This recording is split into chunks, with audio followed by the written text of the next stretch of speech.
সবে ৩ দিনের বৃষ্টি, আষাঢ়ের শুরুতে জল থই থই অবস্থা বিভিন্ন নদীতে। গালুডি ব্যারেজ থেকে জল ছাড়ার কারণে জঙ্গলমহলে প্রধান নদী সুবর্ণরেখা ফুলে ফেঁপে উঠেছে। ভয়াবহ আকার ধারণ করেছে এই নদী। স্বাভাবিকভাবে ভীতসন্ত্রস্ত নদী তীরের মানুষজন। 2,70,000 কিউসেক জল ছাড়ার কারণে নদী ক্রমশ ভয়াবহ আকার ধারণ করছে। শুকনো নদীতে হঠাৎ এ জলস্ফীতি। মনে করা হচ্ছে ভারী বর্ষণ এবং জলাধার থেকে জল ছাড়ার কারণে এমন পরিস্থিতি সৃষ্টি হয়েছে সুবর্ণরেখায়। নদীতে জল বাড়ার কারণে জলের দৌড়ে ভেসে গেল খড়গপুর আইআইটির 2 প্রাক্তনীর তৈরি জলবিদ্যুৎ প্রকল্প। Hi, we are IIT Kharagpur spin-off company Honeyloops Technologies. So in this place, Amlasai near Basragat, we are working with our pilot to generate renewable energy from flowing water in this river, Suvarnareka river. Unfortunately, last night this river has been faced with natural disaster because of the flooding, mostly because of the opening of the dam nearby. We didn't had any notification regarding this.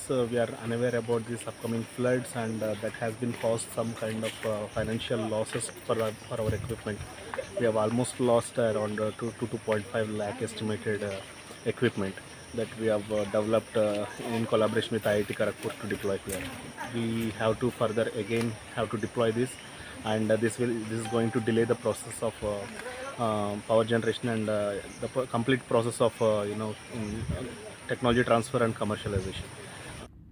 Subarnarekha নদীর জলকে কাজে লাগিয়ে জলবিদ্যুৎ উৎপন্ন এবং water ট্যুরিজমের এক বিশেষ উদ্যোগ নেওয়া হয়েছিল আইআইটি খড়গপুরের 2 প্রাক্তনীর তরফে।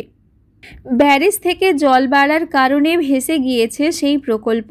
বেশ কয়েক লক্ষ টাকার ক্ষয়ক্ষতির সম্মুখীন হয়েছে বলে জানা যাচ্ছে।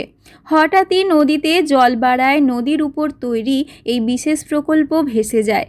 জানা গিয়েছে বেশ কয়েক মাস আগে নদীর জলের স্রোতকে কাজে লাগিয়ে বিদ্যুৎ তৈরির প্রকল্প চালু হয়েছিল কেশিয়াড়ির আমিলাসাইতে। শুধু তাই নয়, 2 যুবকের হাত ধরে শুরু হয়েছিল ওয়াটার ট্যুরিজমের ভাবনা। তবে হঠাৎই বৃহস্পতিবার দুপুরের পর আচমকা নদীতে জল বাড়ায় ভেসে যায় সেই প্রকল্প। সূত্র মারফত খবর, বেশ কয়েক লক্ষ টাকা ক্ষয়ক্ষতি হয়েছে। শুধু তাই নয়, শান্ত স্নিগ্ধ শোভন রেখা হঠাৎই ফুলে ফেঁপে ওঠায় ভীত সন্ত্রস্ত নদীপাড়ের মানুষজন। নদীতে বইছে প্রবল স্রোত। দাঁতন থানার রাউতারাপুর, কেশিয়াড়ির আমিলাসাই সহ একাধিক গ্রাম নদীর তীরবর্তী এলাকায় অবস্থিত। নদীর উপর ভরসা করে তাদের দিন যাপন স্বাভাবিকভাবে নদীর ভয়াবহ স্রোত রাতের ঘুম কেড়েছে সকলের। একদিকে ফসল, অন্যদিকে নিজের বাড়ি ঘর বাঁচাতে মরিয়া সকলে। অন্যদিকে দাঁতন থানার সঙ্গে ওড়িশার যোগাযোগের একাধিক ফেয়ার ওয়েদার সেতু ভেঙে গিয়েছে। যে পথ অতি সংক্ষেপে হতো উড়িষ্যার সঙ্গে বাংলার যাতায়াত এখন ঘুরপথে হবে বলে মনে করছে সকলে। স্বাভাবিকভাবে হঠাৎই সুবর্ণরেখা নদীর জল বাড়ায় রীতিমতো ভয়ের পরিস্থিতি সৃষ্টি হয়েছে জঙ্গলমহল জুড়ে। পশ্চিম মেদিনীপুর থেকে রঞ্জন চন্দের রিপোর্ট, লোকাল 18 বাংলা।